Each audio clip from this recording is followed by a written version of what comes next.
этот класс был первый.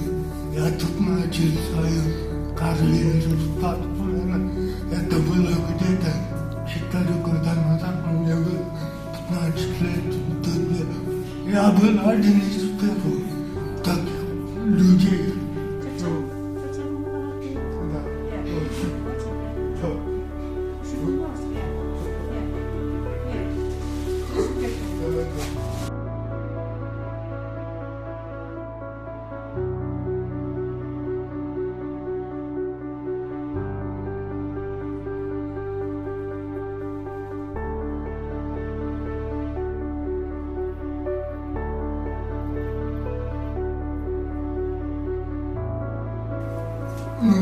Государством были много трудностей.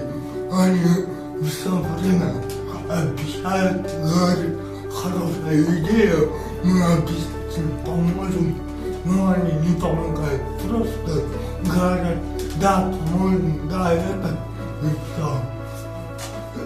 По сути, я сделал то, что должно делать государство. Я в таком состоянии один свой экран потрачу на это. Тут раньше вообще склад был, ничего не было. Теперь это раздевалка вторая. Вот мы ее построили. Вот это уже вторая раздевалка. Мы ее тоже полностью разобрали, двери сделали, все сделали для удобства тех, кто на подумках, на палочке.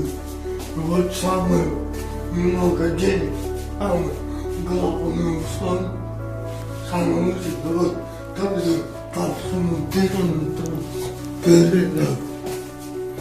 Они сказали, да, обязательно поможем, да, подождите чуть-чуть. Но дело в том, что мне деньги дали британцы, и там тоже есть временные ограничения. Я мэрию подождал 3 месяца, они меня гоняли по кабинетам, обещали выделить здание, а потом, когда мне 2 недели осталось до конца гранта, я уже сюда решил деньги вложить. Ну и тут не обошлось без проблем. Открыли фонд, который будет заниматься проектами. Вот мы постараемся через этот фонд сделать многое для таких детей, для ЛВЗ. Я горжусь своим сыном, потому что он очень идейный, очень позитивный. Он хочет сделать много для людей, таких же, как он. Потому что жизненный его путь все время преодолевал препятствия. Может быть, действительно, он сейчас благодаря этому стал сильным.